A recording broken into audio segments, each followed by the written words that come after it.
कर्मों के फल भोगने ही पड़ते हैं। जलन एक ऐसी बीमारी है जो दूसरों को नहीं बल्कि खुद को ही जला कर रख देती है। पापा, शादी के बाद तो आप मेरे ससुराल एक बार भी नहीं आए।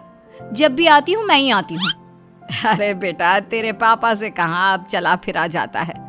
तेरी छोटी बहन की शादी भी करनी है, लड़का देखना, पता नहीं सब कैसे होगा। तभी मुक्ता का पति आ जाता है। ईमानदारी से पैसे कमाने वाला मुक्ता का पति, जिसका रंग थोड़ा दबा होता है। कैसी बात करती है माँ जी, दामाद भी तो बेटा ही होता है। मैं देख लूंगा पप्पी के लिए लड़का। हाँ, बड़ा देख लोगे। खुद की कमाई इतनी तो है नहीं कि स्कूटर 2 जगह एक्स्ट्रा घुमा लो। तब तो पेट्रोल का रोना लेकर बैठ जाते हो। बड़ा लड़का देखोगे। मुक्ता के पति को ये बिल्कुल अच्छा नहीं लगता। उसका मुंह बन जाता है। तभी मुक्ता की छोटी बहन पप्पी वहां आती है। क्या बात है दीदी, क्यों जीजा जी को परेशान कर रही हो? और वैसे भी आप लोगों को कहीं जाने की जरूरत नहीं है। मुझे एक लड़का पसंद है। पापा, हम लोगों की ही बिरादरी का है राकेश। देख बेटा, अगर जात बिरादरी का पढ़ा लिखा कमाने वाला लड़का है तो हमें क्यों परेशानी होगी। हाँ पापा, बिजनेस है अपना और शहर में एक पेट्रोल पंप भी है। तब तो सही है, मेरे स्कूटर में हमेशा टैंक फुल। मुक्ता को तो मानो पप्पी के रिश्ते से ऐसी आग लगती है कि वो खड़ी हो जाती है। ऐसे कैसे पापा? Love marriage? ना जी ना, हम लोगों के घर में ये रिवाज नहीं है। नहीं पापा, बिल्कुल नहीं। अरे मुक्ता, क्या हो गया? पप्पी को भी इस बात की बिल्कुल भी उम्मीद नहीं थी। वो रोते हुए अंदर चली जाती है। अरे घर में लव मैरिज हो सकती है, ये पहले बता देते तो मैं भी कर लेती ना। क्या मतलब?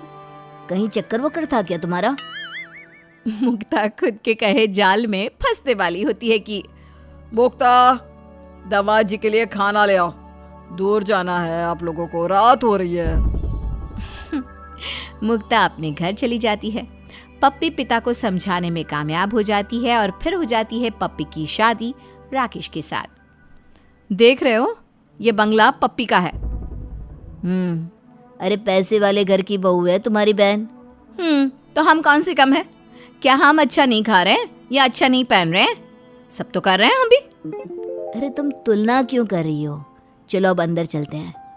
पप्पी के जन्मदिन में मुक्ता उससे मिलने शादी के बाद पहली बार उसके ससुराल जाती है। पप्पी की सास कहती है, अरे पप्पी, तुम्हारी बहन आई है, जरा मंगवाओ कुछ खाने पीने को। बस फिर क्या था, महंगे महंगे ड्राई फ्रूट्स, फल और न जाने क्या क्या सब कुछ मुक्ता के सामने लग जाता है। अरे मैं तो बस पप्पी से मिलने आई थी। खा पीकर मुक्ता और उसका पति निकल रहे होते हैं कि पप्पी की सास मुक्ता को कपड़े, उसके पति को कपड़े और लिफाफे में पैसे भी डाल कर देती है। अरे माताजी, इसकी जरूरत नहीं है, प्लीज रहने दीजिए। लेकिन सास मुक्ता और उसके पति को विदाई देकर भेजती है। दीदी फिर आना। हाँ, लेकिन अब का ना तुम आना, शिवी का जन्मदिन है ना। दिन बीत रहे थे। पप्पी की सोशल मीडिया में आए दिन महंगे कपड़ों और पार्टी की फोटो मुक्ता को परेशान कर रही थी। सुनिए जी, मुझे साड़ी लेनी है, कुछ पैसे दीजिए। अरे पैसे कहाँ है मेरे पास, और साड़ी क्यों? अभी तो कोई त्योहार भी नहीं है। अरे वो डिजाइनर साड़ी है, कोई मौके के लिए नहीं बल्कि पार्टी के लिए पहनी जाती है। पता है 20,000 की साड़ी है वो। और मेरी तनख्वाह है 30,000। मुक्ता का पति उसे बहुत समझाता है कि जितनी चादर हो उतना ही पैर पसारे। क्या करूं, मोहल्ले में पार्टी है। पप्पी से उसकी साड़ी मांग लेती हूँ, किसी को क्या पता लगने वाला है। मुक्ता पप्पी से साड़ी मांगती है। दीदी ठीक है, वो साड़ी मैं आपको दे देती हूँ, लेकिन ध्यान रखना क्योंकि वो राकेश की भी ना फेवरेट साड़ी है, वही लाए थे मेरे लिए। अरे तुम चिंता मत करो। मुक्ता पप्पी की महंगी डिजाइनर साड़ी पहनकर मोहल्ला पार्टी में जाती है। अरे वाह मुक्ता, बड़ी ही चमकीली और अलग साड़ी है ये। कितने की है, कहाँ से ली? ज्यादा नहीं, बस 30,000 की है। मिडिल क्लास वालों के मोहल्ले में 30,000 की साड़ी सुनते ही सबकी आंखें खुली रह जाती है। होगी भी, लग भी रही है। लेकिन इतनी महंगी साड़ी तुझे ऐसे हवन कीर्तन वाले फंक्शन में नहीं पहनी चाहिए थी मुक्ता। लेकिन मुक्ता को क्या, वो तो अपनी अक्कड़ में हवन कुंड के पास जाकर खड़ी हो जाती है और एक चिंगारी उसके कपड़े पर लग जाती है। हाय रे मुक्ता, तेरी साड़ी तो जल रही है। हाँ, हाय रे, ये क्या हो गया? ये तो मेरी बहन की साड़ी है। जल्दी से साड़ी को संभालकर वो घर चली जाती है, लेकिन पीछे से पड़ोसन है। मुझे तो पहले ही पता था। अरे इसकी बहन की शादी बड़े ऊंचे घर में हुई है ना। इसका पति तो इतना कमाता भी नहीं कि 30,000 की साड़ी ले। अब क्या करेगी बेचारी। वहीं घर पर हाय रे, ये क्या हो गया? खाया पिया कुछ नहीं, गिलास तोड़ दिया, बाहर आना। तभी पप्पी का फोन आता है। दीदी कैसा रहा फंक्शन? पिक्चर तो शेयर करना। वो क्या ना, पिक्चर लिया ही नहीं, वक्त ही नहीं मिला। अभी घर पहुंची हूँ, थोड़ा रेस्ट करके बात करती हूँ। हाँ हाँ क्यों नहीं। वैसे कल ना मैं किसी ड्राइवर को भेजकर साड़ी मंगवा लूंगी आपके घर से। हाँ वो ठीक है, लेकिन कल नहीं, अभी उसे ड्राई क्लीन में दे रही हूँ ना मैं। अरे नहीं नहीं दीदी, अपने घर के पास वाले को ना देना। रहने तो ना, कोई बात नहीं। मुक्ता कहाँ मानने वाली थी। वो ड्राई क्लीनर के नाम पर 2-4 दिनों के लिए साड़ी का बहाना बना लेती है, लेकिन मन में उथल पुथल चल रही होती है कि करे तो क्या करे। फिर क्या हो गया? रात बहुत हो रही है, सो जाओ। और ये मेरी चेक बुक अलमारी में रख दो। मुक्ता चेक बुक देखती है, चेक बुक का सीरियल नंबर देखती है और सोचती है क्यों ना चेक बुक के बीच से कोई पेज फाड़ ले और पैसे निकाल कर साड़ी ले ले। पति को तो कुछ भी पता नहीं चलेगा। अगले दिन चेक बुक के बीच का पन्ना फाड़कर वो चेक देकर साड़ी ले लेती है और पप्पी को दे आती है। अरे दीदी, ये तो बड़ा अच्छा ड्राई क्लीनर है, साड़ी तो बिल्कुल नई कर दी। मुक्ता कुछ नहीं कहती और पप्पी और उसके पति को घर आने का न्योता दे आती है। देखिए जी, पप्पी और उसका पति पहली बार हम लोगों के घर आएगा। आप प्लीज ना नया सोफा ऑर्डर कर दे। अरे कैसी बात कर रही हो? नया सोफा? ना बाबा ना। अरे याद है उसके घर का सोफा कितना गुदगुदा था। लाखों का था, कहाँ से लाऊंगा मैं? वैसे भी देखो, ये बराबरी करना ना अच्छी बात नहीं है, समझी? जितनी चादर हो। अरे बस करो, मुझे कुछ नहीं सुनना। जितनी चादर हो, जितनी चादर हो। पैसे देने हैं तो दो, वरना मत दो, लेकिन चुप रहो। अगले दिन मुक्ता पड़ोसी का सोफा लगा देती है, पड़ोसन की सोफे और उसी की क्रॉकरी में खाना भी। पति देख रहा होता है कि कैसे ही अपनी सगी बहन को मुक्ता मूर्ख बनाने की कोशिश कर रही है। क्यों पपी, ये गले में जो पहना है असली है क्या? दीदी, इनके घर ना नकली कुछ नहीं पहनते, असली है दीदी। हाँ, मेरे पास भी ना शादी का इतना गहना रखा है, क्या बताऊं, पर घर पर कौन पहनता है। हाँ दीदी, मैं भी कहीं आती जाती हूँ तभी पहनती हूँ। तभी मुक्ता का बेटा, जो कि काफी शरारती था, सोफे पर खेलते खेलते स्केच पेन चला देता है। वहीं अंदर से क्रॉकरी के टूटने की आवाज भी आती है। हे जी, देखिए तो शिवम को क्या कर रहा है वो। वैसे भी आप जानते ना सोफा कहाँ से आया है। पप्पी का पति पप्पी को देख रहा होता है कि ये क्या हो रहा है। अरे क्रॉकरी भी गई। वैसे कोई बात नहीं, कोई खास महंगी नहीं थी, बस यही कुछ 40,000 की होगी, कोई बात नहीं। लेकिन मन ही मन मुक्ता परेशान हो जाती है कि वो क्या करे, लेकिन क्योंकि बहन के आगे खुद को नीचा नहीं दिखा सकती थी, सो खाना वाना खाकर पप्पी निकल रही होती है कि मुक्ता भी दिखावे में आकर दोनों को कपड़े, पैसे और न जाने क्या क्या उपहार में देती है। अरे दीदी नहीं, मैं नहीं लूंगी इतना सारा। पति भी देख रहा होता है कि ये क्या हो रहा है, आखिर मुक्ता के पास इतना पैसा कहाँ से आ रहा है कि वो बहन को इतनी सारी गिफ्ट दे रही है। लेकिन फिर दिखावे के मारी मुक्ता बहन को ढेर सारा उपहार देकर भेजती है। सबके जाने के बाद हाय रे, मुझे हार्ट अटैक ना आ जाए। ये बच्चा है, ये शैतान का खाला, सारा सोफा बर्बाद कर दिया। क्रॉकरी कैसे टूटी। हाय रे, कैसे होगा। लेकिन मुक्ता को फिर याद आ जाता है कि उसके पास तो पति की चेकबुक हो। वो फिर वही करती है, बीच से पन्ना निकालकर नया सामान लाकर पड़ोसन को दे देती है। पति को पता भी नहीं चलता और मुक्ता का काम हो जाता है। फिर एक रोज, मुक्ता गजब हो गया, जल्दी से सामान पैक करो, अभी इसी वक्त गांव जाना है, पापा की तबीयत ठीक नहीं है और माँ के लिए, जल्दी करो। अरे क्या हो गया आपके पापा को? हाँ, मैं तैयारी कर रही हूँ। वो चेकबुक रखी है ना, वो ले लेना। पापा के इलाज के लिए मैंने 2 लाख जमा किए हैं, वक्त पर काम आ जाए, और क्या चाहिए। अब मुक्ता के पसीने छूट जाते हैं। वो लोग अस्पताल जाते हैं, लेकिन वहाँ पैसों की कमी के कारण पिता का इलाज सरकारी अस्पताल में करवाना पड़ जाता है। ऐसा कैसे हो सकता है कि मेरे अकाउंट में पैसे नहीं है? मेरी चेकबुक भी मेरे पास ही थी। ये बोलकर जैसे ही वो चेकबुक देखता है तो बीच के पन्ने फटे होते हैं। मुक्ता, चेकबुक तुम्हारे पास थी, सच सच बताओ पैसे कहाँ है? बोलो। मुक्ता रोने लगती है। मुझे माफ कर दो, छोटे दिखावे के लिए मैंने ये किया था। प्लीज मुझे माफ कर दो। तुम्हारी जलन के कारण और ये बराबरी करने के नाटक के कारण मेरे पिता को कुछ हुआ ना, तो मैं तुम्हें कभी अपने घर में घुसने नहीं दूंगा। मुक्ता रोती रहती है, तभी पप्पी आ जाती है। दीदी, जीजा जी के पापा की तबीयत ठीक नहीं है ना, ये कुछ पैसे हैं, रख लीजिए, और इलाज में किसी भी तरह की कमी हो तो बताइएगा। मुक्ता देखती है कि जिस बहन से वो जलन महसूस करती थी वो कैसे उसकी मदद कर रही है।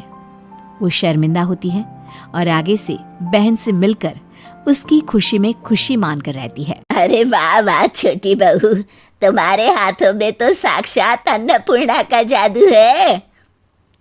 हाँ हाँ, मैं तो अभी तक जहर खिला रही थी ना। उससे कुछ कम भी नहीं था। खैर छोड़ो, कम से कम अब अच्छा खाना तो मिलेगा। हाँ हाँ बिल्कुल, लाडली को गोद में बिठा लीजिए ना। ऐसा बोलकर आशा अपने कमरे में चली जाती है, जहां वो अपने आप से बातें करते हुए देवरानी रिया को कोसने लगती है। घर में आए महीना नहीं हुआ और इस चुड़ैल ने मेरा जीना दुश्वार कर दिया। भोली तो देखो ऐसी बनती है जैसे इससे ज्यादा शरीफ दुनिया में कोई नहीं है। सोच आशा, कोई तिगड़म सोच, नहीं तो उसे महारानी और तुझे नौकरानी बनने में समय नहीं लगेगा। इसके बाद आशा कोई ना कोई प्लान बनाकर रिया को सास की नजरों में अनपरफेक्ट बहू बनाने के काम में जुट जाती है। एक सुबह जैसे ही रिया सफाई करके अपने कमरे में जाती है तो आशा मौका देखकर साफ सुथरे घर में दोबारा कूड़ा फैला देती है, जिसे देखकर सास गुस्से में रिया से कहती है, रिया, ये सब क्या है? तुमसे मुझे आशा बहू जैसी काम चोरी की उम्मीद नहीं थी। अरे नाश्ते का समय हो चला है और तुमने अभी तक सफाई भी नहीं की। पर मम्मी जी, मैंने तो सफाई की थी। अरे मुझे कुछ नहीं सुनना, जल्दी जल्दी सफाई करके नाश्ता बनाओ। रिया चुपचाप दोबारा सफाई करने लगती है, पर आशा को अभी भी शांति नहीं मिलती। इसीलिए वो शाम के वक्त जब रिया कपड़े धो रही होती है तो उसके पास जाकर उसे बातों में उलझा लेती है। अरे रिया, क्या तुम भी अकेले काम में लगी रहती हो? आओ चलो मैं मदद कर देती हूँ। नहीं नहीं भाभी, आप आराम कीजिए, मैं कर लूंगी। अरे हाय, किसी की नजर ना लगे, मुझे कितनी अच्छी देवरानी मिली है, मेरा कितना ख्याल रखती है। इन्हीं बातों के बीच आशा दूसरी तरफ इशारा करते हुए रिया से कहती है, रिया, वो वहां देखो, शायद कुछ पैसे गिरे हुए हैं, किसी कपड़े में से तो नहीं निकल गए? रिया जैसे ही पीछे मुड़कर देखती है तो आशा वॉशिंग मशीन के पास रखी नील की पूरी बोतल कपड़ों पर पलटकर वहां से चली जाती है। जिसके कुछ देर बाद जब रिया कपड़े मशीन से बाहर निकालती है तो सभी कपड़ों पर नीले दाग देखकर हैरान रह जाती है। हे राम, ये क्या हो गया? सारे कपड़े खराब हो गए, अब मैं क्या करूं? इसी परेशानी में जैसे ही रिया उन कपड़ों को सबके सामने लेकर आती है तो उन्हें देखकर घर में सब रिया पर बहुत गुस्सा करते हैं। ये सब क्या है? इतने लापरवाही, सारे कपड़े नीले कर दिए। अरे काम करते हुए सो रही थी क्या, जो इनका ये हाल कर दिया? मेरी तो किस्मत ही फूटी है, एक पहले ही निठल्ली और दूसरी भी दिन पर दिन उसी के नक्शे कदम पर चल रही है। बस बस मम्मी जी, मुझसे इतना प्यार मत कीजिए कि बात किसी की भी हो और आप बस मेरा ही नाम लेती रहो। आशा की बात का कोई जवाब दिए बिना सास वहां से चली जाती है, जिसके पीछे बाकी सब भी वहां से चले जाते हैं। यहाँ तक कहानी में ट्विस्ट आना बनता है। अपना अगला खुराफाती प्लान बनाकर आशा अगली दोपहर रसोई में खाना बना रही रिया के पास पहुंच जाती है, जहां सास भी खड़ी होती है। ओहो, आज सूरज कहाँ से निकला है जो क्वीन विक्टोरिया के पैर रसोई में पड़ गए। ओहो प्लीज मम्मी जी, आप तो ऐसे बोल रही हैं जैसे मैंने कभी कोई काम किया ही नहीं है। ऐसा बोलकर आशा फ्रिज से जूस निकालने लगती है और सास रिया से कहती है, बहू, कुछ मेहमान आने वाले हैं, इसीलिए खाने में कोई कमी नहीं रहनी चाहिए। सास को रिया से बात करते हुए देखकर आशा सबसे नजर बचाते हुए सास पर जूस गिरा देती है। अरे सॉरी मम्मी जी, वो गलती से गिर गया। लगता है तुम्हारे दिमाग के साथ साथ आंखों ने भी काम करना बंद कर दिया है, कोई काम ढंग से नहीं करती। ऐसा लगता है जैसे बहू की जगह कोई चलती फिरती मुसीबत घर आ गई हो। ऐसा बोलते हुए सास रसोई से बाहर चली जाती है और रिया कुकर में छोले डालकर उन्हें गैस पर रख देती है। इतनी देर में रिया का पति उसे आवाज लगाता है, जिस पर रिया भी रसोई से बाहर निकल जाती है। इसी मौके का फायदा उठाकर आशा कुकर में से छोले निकालकर खाली कुकर गैस पर रख देती है और वहां से चली जाती है। अब आएगा असली मजा। बेचारी रिया। खाली कुकर होने की वजह से कुछ देर बाद कुकर ब्लास्ट हो गया, जिसकी आवाज सुनकर सब भागते हुए रसोई के पास आते हैं। हाय राम, मेरे तो कान ही फट गए। अरे कल मुही नाच पीटी, मेरे घर को आग लगाना चाहती थी। अरे तुम दोनों ने क्या मुझे ऊपर पहुंचाने की कसम खा रखी है? प्लीज मम्मी जी, मुझे तो कुछ बोलिए ही मत। रसोई में आपकी लाडली बहू थी, उससे बात कीजिए ना। रिया, क्या तुम्हारे अंदर इतनी भी अकल नहीं? अरे खाली कुकर कौन गैस पर रखता है? आज से पहले तो तुमसे कभी कोई गलती नहीं हुई। नहीं नहीं मम्मी जी, मैंने इसे नहीं रखा, सच्ची मेरी कोई गलती नहीं है। अब तक सास को समझ आ गया था कि ये सब आशा ने सीधी सादी रिया को फंसाने के लिए किया है। रिया, मेरे जाने से पहले रसोई में तुम और आशा दोनों थी, फिर बाद में रसोई में कौन था? बताओ बताओ रिया, रसोई में कौन था? तुम थी, आशा थी? हैं? बताओ कौन था? जेठानी जी। मतलब आशा, तुमने कुकर में से छोले निकाल कर खाली कुकर गैस पर चढ़ा दिया। अरे जबरदस्ती कुछ भी ड्रामा कर रही हैं आप मम्मी जी। ड्रामा तो अब पूरा होगा जब तुम घर से बाहर निकलोगी। सास की बात सुनकर आशा सकते में रह जाती है। उसे कुछ समझ में नहीं आता कि वो क्या करे। नहीं नहीं मम्मी जी, आप ऐसा नहीं कर सकती। आप मुझे घर से बाहर नहीं निकाल सकती। तुम मेरे घर में ब्लास्ट कर सकती हो, तो मैं भी तो तुम्हें घर से बाहर निकाल सकती हूँ। नहीं मम्मी जी, प्लीज ऐसा मत कीजिए। आई एम सॉरी, दोबारा ऐसा कभी नहीं होगा। मैंने गुस्से और जलन में बहुत कुछ गलत कर दिया, उसके लिए मैं आप और रिया दोनों से माफी मांगती हूँ। हाँ मम्मी जी, प्लीज जेठानी जी को माफ कर दीजिए। रिया की बात सुनकर सास आशा को माफ कर देती है, जिस पर वो रिया को थैंक यू बोलते हुए उसके गले लगती है और धीरे से उसके कान में बोलती है, game is not over yet. Delhi के एक घर में दो भाई गौरव और हर्ष अपनी पत्नियों पूनम और निशा के साथ रहते हैं। पूनम बड़ी है लेकिन बहुत सीधी भी है, जिस वजह से देवरानी निशा हमेशा उससे अपना काम कराती रहती है। भाभी, ओ भाभी, जरा सुनिए, मेरे लिए एक कप चाय तो बना दीजिए। निशा, मैं बहुत थक गई हूँ, आज तुम अपने आप ही बना लो। ओ माँ, ये पेट दर्द। भाभी, सुबह से पेट में बहुत दर्द हो रहा है, बस इसीलिए आपसे बोल दिया, नहीं तो खुद ही कर लेती।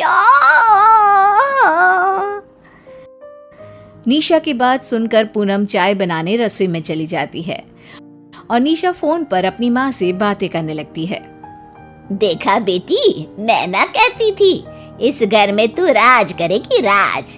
इतनी सीधी जेठानी किस्मत वालों को ही मिलती है, उसे तो हमेशा इसी तरह दबा कर रखियो। हाँ, बात तो तुम सही बोल रही हो माँ। इसके होते हुए मुझे किसी काम को हाथ तक लगाने की जरूरत नहीं पड़ती। मेरी बेटी तो है ही रानी, और जब वहाँ पूनम है तो उसे भला कोई काम करने की क्या जरूरत।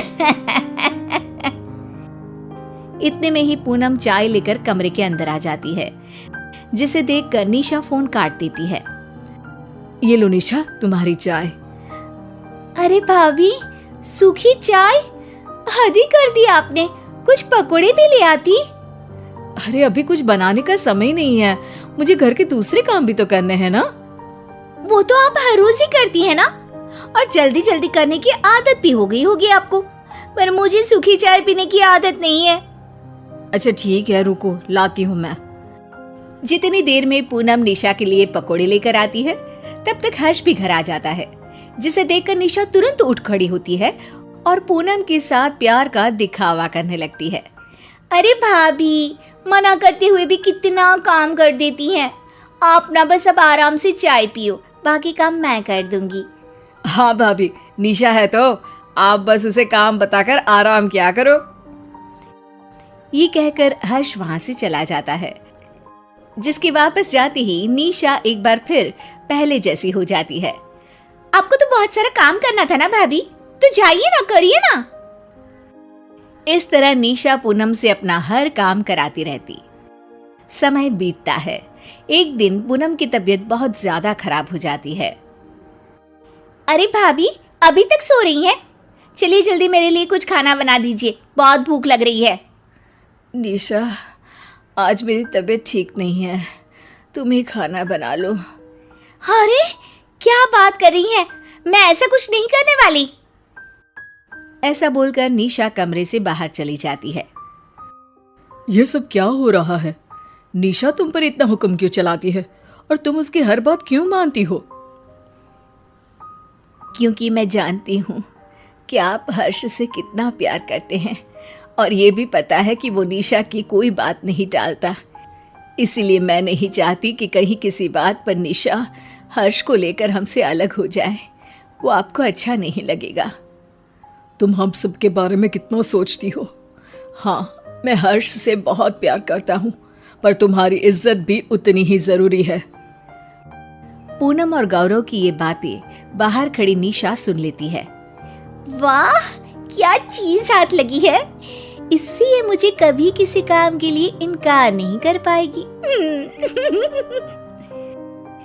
अब निशा पूनम से सारा काम कराने के साथ साथ कभी उसकी किसी ढील पर दोनों भाइयों के अलग करने की धमकी देना शुरू कर देती है। भाभी, जरा मेरे कमरे में भी झाड़ू लगा देना, बहुत गंदा हो रहा है। निशा, कम से कम अपना कमरा तो खुद साफ कर लिया करो। अगर आप यही चाहती है तो ठीक है, मैं इनसे अलग घर लेकर वहाँ रहने को कह देती हूँ। फिर अगर दोनों भाइयों के बीच दूरी आ जाए ना, तो आप ही जानो। हाँ। निशा की धमकियां सुनकर पूनम चुपचाप सारा काम करने लगती है। गौरव और पूनम दोनों को निशा के व्यवहार का पता होता है, लेकिन वो हर्ष को कभी कुछ नहीं बताते। एक बार हर्ष किसी काम के लिए शहर से बाहर चला जाता है, जिसके जाते ही निशा पूनम को पहले से और ज्यादा परेशान करने लगती है। अब तो हर्ष भी घर पर नहीं है, किसी को कुछ पता नहीं चलेगा। ए, जल्दी कपड़े धो और जल्दी जल्दी घर की सफाई करना शुरू कर दे। नहीं, पूनम अब तुम्हारा कोई काम नहीं करेगी। भाभी, जेठ जी मुझे काम करने के लिए बोल रहे हैं। आप कुछ बोलेंगी या फिर मैं हर्ष से घर बदलने की बात कर दूं? नहीं नहीं, छोड़िए ना आप, इन्हें अलग नहीं करना है, मैं काम कर दूंगी। निशा, पूनम और गौरव के बीच ये सब बातें चल रही होती है। तभी हर्ष वहां आकर सब कुछ सुन लेता है। निशा, मैं तुम्हें घर की लक्ष्मी बनाकर लाया था, पर तुमने तो पूरे घर को आग लगाना शुरू कर दिया। हर्ष की आवाज सुनकर निशा सहम कर बात बदलते हुए कहती है, नहीं नहीं, ऐसा कुछ नहीं है। भैया भाभी झूठ बोल रहे हैं। कौन सच बोल रहा है, कौन झूठ, मुझे सब पता है। जो मेरे भैया भाभी की इज्जत ना कर सके, मुझे ऐसी पत्नी इस घर में नहीं चाहिए। अभी के अभी सामान बांधो और अपनी माँ के घर जाओ। अपने पति की बात सुनकर निशा डर जाती है। नहीं नहीं, प्लीज मुझे माफ कर दीजिए। मुझे समझ में आ गया कि मैं कितनी बड़ी गलती कर रही हूँ। मैं आपको छोड़कर कहीं नहीं जाना चाहती। आज के बाद दोबारा ऐसा कुछ नहीं होगा। भाभी, मुझे माफ कर दीजिए ना। इट्स ओके निशा, तुम्हें अपनी गलती का एहसास हो गया, इससे बड़ी बात कोई नहीं हो सकती। हमें तुमसे कोई शिकायत नहीं है। और हर्ष, तुम भी इस बात को अब भूल जाओ। बड़े आखिर हमेशा बड़े ही रहते हैं। क्या शीना अपनी बहन के ऊपर हो रहे अत्याचार रोक पाएगी? मीनू की सास नीला उसे बहुत तंग करती थी। मीनू स्वभाव से बहुत सीधी थी, इसलिए वो अपनी सास को कुछ नहीं कह पाती थी। क्यों मीनू, ये क्या बनाया है तूने? ऐसा खाना देने से तो अच्छा है कि तू मुझे जहर ही दे दे। क्या हुआ मम्मी जी, खाना अच्छा नहीं बना है क्या? अरे बहुत खराब बना है। समझ नहीं आ रहा खाना खा रही हूं या गोबर। माफ कर दीजिए मम्मी जी, मैं दोबारा बना देती हूँ। तेरी माफी से मेरा पेट भर जाएगा क्या? मैं जल्दी से कुछ बना दूंगी मम्मी जी, अब गुस्सा मत होइए। तब तक मैं क्या भूखी बैठी रहूंगी? अच्छा बेवकूफ बनाया तूने मेरे लाडले राम को। कहां से इस चुड़ैल के चक्कर में फंस गया मेरा बेटा। अब यहां आंसू मत बहा, जा जल्दी से अच्छा सा खाना बना कर ला। शाम को राम दफ्तर से घर आता है। माँ, मीनू, अरे कहाँ हो तुम? क्या हुआ? क्यों गला फाड़ रहा है? अरे आज हम तीनों शॉपिंग पर जाएंगे। वाह, बड़ा मजा आएगा। अरे काहे की शॉपिंग? इसके बाप ने पैसे भिजवाए हैं क्या शॉपिंग करने के? या तुझे खजाना मिल गया है, हैं? ओफो माँ, अगले महीने चाचा जी के यहाँ शादी है ना। अरे मैं तो भूल ही गई। जब से ये मीनू आ गई है मेरे दिमाग का तो दही हो गया है। तीनों शॉपिंग करने मॉल जाते हैं। सबसे पहले मुझे एक अच्छी बनारसी साड़ी दिला दे। तेरे ससुराल से एक भी ढंग की साड़ी नहीं आई मेरे लिए। हाँ माँ, पहले आप ले लो। जी माँ जी, हम आपके लिए एक अच्छी सी साड़ी लेंगे। अरे तू चुप कर, तू क्या जाने ये सब।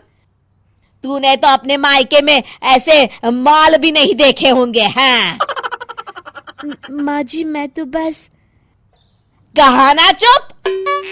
माँ की साड़ी तो हो गई, अब मीनू तुम अपने लिए एक साड़ी पसंद कर लो। अरे छोड़, इसे क्या जरूरत?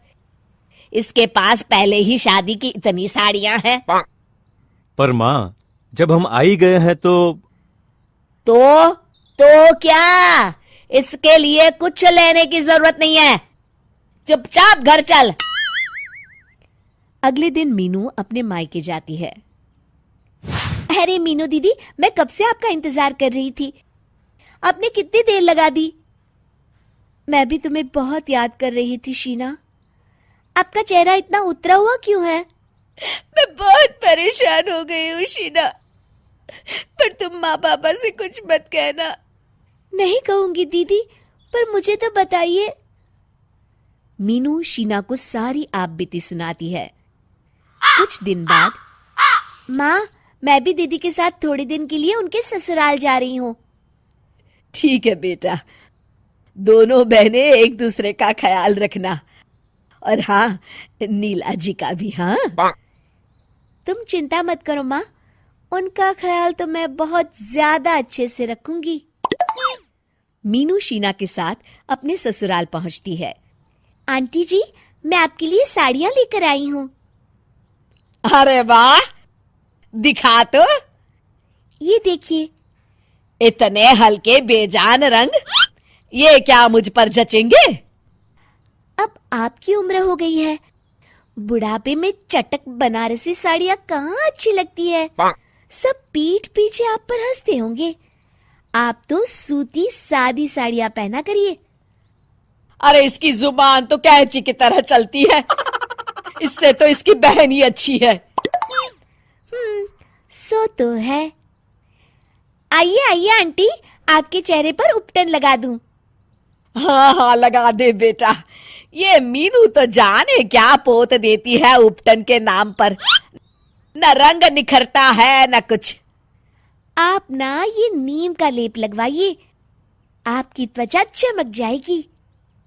शीना चुपके से उसमें टैनिंग क्रीम मिला देती है, जिससे रंग सांवला हो जाता है। नीला चेहरा धोने के बाद जब शीशा देखती है, हाय राम, ये क्या हो गया मेरे चांद से चेहरे को? ये क्या किया तूने? उफ़ो आंटी जी, मेरी सास तो इस उपटन की दीवानी है। आपकी त्वचा में ही कोई खराबी होगी, तभी रंग साफ नहीं हुआ। साफ नहीं हुआ, काला हो गया। हे भगवान, इससे तो लाख गुना अच्छी मेरी मीनू है। शाम को, आइए महारानी जी, सुबह से सब भूखे बैठे हैं कि कब तुम आओगी और खाना बनाओगी। अरे आंटी जी, दीदी के हाथ में चोट लगी है, आज खाना मैं बना देती हूँ। अब ठीक है। शीना नीला के खाने में बहुत ज्यादा नमक और मिर्च डाल देती है। खाने के टेबल पर, हाय राम, पानी पानी, ये कैसा खाना बनाया है इसने? क्या हुआ माँ? खाना तो बढ़िया है। हाँ हाँ, तेरे ससुराल के सब लोग तो बढ़िया ही काम करते हैं। अरे मार दिया रे बुढ़िया को। अरे पर मेरी सास को तो मेरे हाथ का खाना बहुत पसंद है। क्या हुआ माँ जी? अब क्या कहूँ, तू तो बहुत अच्छा खाना बनाती है मेरी बहू रानी। कल से खाना तू ही बनाना। शीना, ये कैसे हुआ? वो सब छोड़ो दीदी, कभी कभी लोगों को अच्छे लोगों की कदर सिखानी पड़ती है। मेरा काम हो गया है, कल सुबह ही मैं वापस जा रही हूँ। शीना वापस जाती है। मुझे माफ कर दे बहू, मैंने तेरी अच्छाइयों में भी हमेशा कमियां निकाली। तू तो मेरी प्यारी बहू है। ये कैसी बातें कर रही हैं आप माँ जी? दोनों गले लग जाते हैं। शिक्षा, हमें दूसरों के गुणों की सराहना करनी चाहिए। रोशनी की शादी राकेश के साथ होती है। ससुराल में आते ही रोशनी देखती है कि उसकी ननद की हर कोई तारीफ करता है और उसे प्यार करता है, जो रोशनी को बिल्कुल अच्छा नहीं लगता। माँ, ये मेरी ननद है ना, बहुत चालाक है, हमेशा ऐसे काम करती है जिससे उसकी ही तारीफ हो। अरे तो इसमें कौन सी बड़ी बात है? तू भी बस वो काम कर जो तेरे सास ससुर को पसंद है और बन जा उनकी आदर्श बहू। उफ़ो माँ, तुम्हें तो माँ वाली क्वालिटी है ही नहीं। कोई भला इतना टफ काम अपनी बेटी को सिखाता है क्या? मेरे पास तो शॉर्टकट है। अच्छा, क्या है वो शॉर्टकट बेटा? देखो माँ, ससुराल में ऐश करने का सिर्फ एक ही उपाय है, पति को काबू में रखो, बाकियों का क्या अचार डालना है। बेटा, शादी सिर्फ लड़का लड़की की नहीं बल्कि दो परिवार की भी होती है। माँ और पिता को भी घर में खुशहाली ही की कामना होती है। ओ माँ, बोर कर रही हो तुम मुझे अब। अच्छा चलो, मेरे पति के ऑफिस से आने का वक्त हो गया है, मैं बाद में बात करती हूँ। राकेश के आते ही रोशनी उसे कमरे में ले जाती है और कहती है, देखो ना, तुम्हारी माँ सारा सारा दिन मेरे पीछे पड़ी रहती है कि मैं सिर्फ साड़ी ही पहना करूँ। अरे हाँ, मेरी इस बारे में माँ से बात हुई थी। वो हमारी नई शादी है ना, तो लोग आते रहते हैं मिलने के लिए। माँ चाहती है कि कुछ महीने तुम साड़ी पहनो। लेकिन मैं कल किचन में जल गई थी, साड़ी में आग लग गई थी, पता है आपको? अब बताओ, मैं जिंदा रहूंगी तभी तो लोग देखेंगे ना। अरे ऐसा क्या? नहीं नहीं, मैं अभी माँ से बात करता हूँ। तुमको आदत नहीं ना, इसलिए कोई बात नहीं। अरे नहीं नहीं, माँ से बात मत करना, वरना उनको लगेगा कि मैं तुमसे उनकी बुराई करती हूँ। वैसे माँ को तो कोई दिक्कत नहीं है, लेकिन तुम्हारी बहन है ना, रीना दीदी, वो माँ के कान भरती रहती है। अरे नहीं नहीं, रीना तो खुद माँ को बोल रही थी कि वो तुम्हारे लिए जींस सिलवा रही है। मैंने खुद सुना था। रहने दो। तुम्हारे सामने तुम्हारी माँ और बहन कुछ और है और पीछे कुछ और। विश्वास ना हो तो खुद ही सोचो। मेरे जल जाने की खबर के बाद भी तुम्हारी बहन एक शब्द ये पूछने नहीं आई कि मैं जिंदा भी हूँ या मर गई। अब ऐसे ही रोशनी अपने पति को रोज़ सास और ननद की बुराई करती और उसे उन लोगों से बात करने को भी मना करती। धीरे धीरे राकेश को उसकी ही माँ और बहन से नफरत होने लगती है। अरे रीना, तुम सारा सारा दिन क्या ये मोबाइल में लगी रहती हो? भाभी को किचन में काम में मदद क्यों नहीं करती? रोशनी सारा दिन रात किचन में लगी रहती है, शर्म आनी चाहिए तुम्हें। पर भैया, सब्जी तो मैं ही बनाती हूँ, भाभी को तो सिर्फ रोटी ही बनाना होता है। तो रोटी बनाना कोई आसान काम है क्या? तुम लोग तो चाहते ही नहीं कि मैं घर आऊं। अरे ये कैसी बात कर रहा है बेटा? भला हम क्यों नहीं चाहेंगे कि तू घर ना आए? माँ, तुम तो चुप ही रहो। दूसरे घरों की माँ को देखा करो, कितनी एक्टिव होती हैं। तुम तो बस सारा सारा दिन घर के अंदर बैठी रहती हो। अरे राकेश, क्या हो गया है तुझे? तेरी माँ तो शुरू से ही घर में रहने वाली महिला रही है। घर का सारा काम, तुम लोगों की देखभाल, पढ़ाई, इसी में तो इसका सारा जीवन कटा। फिर अच्छा नहीं लगता तेरी माँ को बाहर जाना? इसमें नया क्या है? राकेश वहाँ से चला जाता है। लेकिन अगले दिन, राकेश, ये देखो मेरी सहेली भावना, मेरी बचपन की सहेली है। इसकी शादी है और तुम्हें इसका भाई बनना है। क्यों, इसका कोई भाई नहीं है क्या? हाँ, वो है, लेकिन मैं चाहती हूँ कि आज से तुम इसे अपनी मुँह बोली बहन मान लो। अच्छा ठीक है, चलो चला आऊँगा शादी में। अगले दिन रोशनी सास और ननद के सामने फ़ोन पर बात करती है। अरे भावना, मेरे पति राकेश है ना, वो तेरे भाई की सारी रस्में निभाएंगी, तो चिंता न कर। और हाँ, मैंने भाभी के तौर पर तेरे लिए जो जो सामान खरीदना था सब राकेश की सैलरी से ले लिया है, तो बिल्कुल चिंता मत करना। अगले दिन, भैया, आज मेरे कॉलेज की फीस भरनी है। हाँ हाँ, तो तेरी भाभी से पैसे ले ले। तभी वहाँ रोशनी आ जाती है। हाँ, ले पैसे, लेकिन अगले महीने से मुश्किल होगा। भावना की शादी है तो वहाँ खर्चा ज़्यादा हो जाएगा। ये भावना की शादी में राकेश के पैसे क्यों खर्च होंगे? और फिर घर का खर्चा, फीस, ये सब भी तो ज़रूरी है। माँ, वो भी मेरी बहन ही है, उसके प्रति मेरी जिम्मेदारी उतनी ही है जितनी इसके लिए। भैया, मैं तो जिंदा हूँ, फिर तुम क्यों किसी को बहन बना रहे हो? अरे रीना, मुंह बोली बहन है वो, और वैसे भी वो राकेश के लिए बहुत करती है। उसके जन्मदिन में महंगी गिफ्ट देना, और तो और वो राकेश की तरक्की के लिए पूजा भी करती है ना राकेश? हाँ रोशनी, भावना जैसी बहन सच्ची किस्मत वालों को ही मिलती है। राखी वाले दिन राकेश की बहन, भाभी, आज राखी है, भैया कहाँ है? उसे पता है ना, उन्हें राखी बांधे बिना मैं खाना भी नहीं खाती। अरे नहीं खाती तो खाने की आदत डाल लो, क्योंकि वो भावना के घर गए हैं और अब तो जाते ही रहेंगे। राकेश दोपहर को घर आता है। भैया, आज राखी है, तुम कहाँ थे? चलो अब जल्दी से राखी बंधवा लो। हाँ, और फिर भाई बहन दोनों मिलकर खाना खाओ। अब माँ, मैं तो खाना खाकर आया हूँ, भावना ने बहुत अच्छा खाना बनाया था। भैया, आज राखी नहीं बंधवानी क्या? राकेश राखी बंधवाने के लिए हाथ जैसे ही आगे बढ़ाता है, उस पे पहले से ही राखी बंधी होती है। बेचारी बहन उसी राखी के नीचे अपनी राखी बांध देती है। अगले दिन, माँ, मैं और राकेश भावना के घर जा रहे हैं। लेकिन थोड़ी देर में ही दोनों पति पत्नी के एक्सीडेंट की खबर आ जाती है। दोनों बिस्तर पर पड़ जाते हैं, ना खुद से खा सकते हैं, ना थोड़ा भी चल सकते हैं। उस वक्त, बहू, तुम दोनों की हड्डियां ही टूट गई हैं। अब तो लगता है कि 6 महीने तुम लोग बिस्तर से उठ नहीं पाओगे।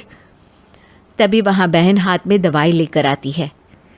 लो भैया भाभी, दवाई खा लो, मैं तुम लोगों के लिए गर्मा गर्म खिचड़ी बनाकर लाती हूँ। अरे रीना, तेरी तो परीक्षा है ना, तू बैठकर पढ़ाई कर, मैं करती हूँ काम। अरे आप लोग रहने दो, मैं भावना को बोल देती हूँ, वो आकर हमारी सेवा कर देगी। हाँ हाँ, तुम भावना को ही फ़ोन कर दो। रुको, मैं करता हूँ फ़ोन, भागती आएगी वो तो। भावना, तू तो जानती है कि मेरा और रोशनी का एक्सीडेंट हो गया है और अब घर में कोई सेवा करने वाला नहीं है, तो कुछ दिनों के लिए तू यहीं आ जा। अरे नहीं नहीं भैया, मैं तो गोवा जा रही हूँ घूमने, उसके बाद फिर पार्लर की कुछ अपॉइंटमेंट्स है, अभी तो नहीं हो पाएगा, सॉरी। ये कहकर वो फ़ोन रख देती है। राकेश अब रीना की तरफ देखता है जो पूरे तन मन से भाई की सेवा कर रही होती है। सारा दिन सारी रात एक कर वो 6 महीने तक भाई और भाभी को सेहतमंद करने में जुट जाती है। लेकिन जब दोनों ठीक हो जाते हैं उसके बाद एक दिन, ओ रोशनी, राकेश भाई, मैं यहाँ से गुजर रही थी तो सोचा आप लोगों से मिलती चलूं। कैसी हो? देखो, मैं तुम्हारे लिए अपने हाथ से बनाए पास्ता लेकर आई हूँ। तभी वहाँ रीना प्लेट में पोहे लेकर आ जाती है। भैया, पोहे खा लो। नहीं नहीं, अब वो मेरे हाथ का पास्ता खाएंगे। तभी वहाँ रोशनी भी आ जाती है। अरे वाह रीना, बहुत अच्छे पोहे बनाए हैं। रीना को लगता है कि रोशनी उसकी भावना के सामने बेइज्जती करेगी, लेकिन वो आगे कहती है, नहीं भावना, राकेश को अपनी प्यारी बहन के हाथ के पोहे ही अच्छे लगते हैं, और मुझे भी।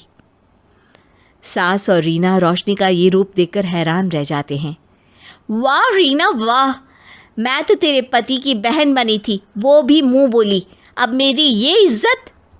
हाँ, बहन बनी थी, वो भी मुंह बोली, लेकिन मेरी सगी बहन की जगह मेरी ज़िंदगी में कोई भी नहीं ले सकता। अपनों का पता सिर्फ परेशानियों में चलता है, जब सभी साथ छोड़ जाते हैं तो सिर्फ अपने ही साथ देते हैं। ये बोलकर राकेश रीना को गले लगा लेता है।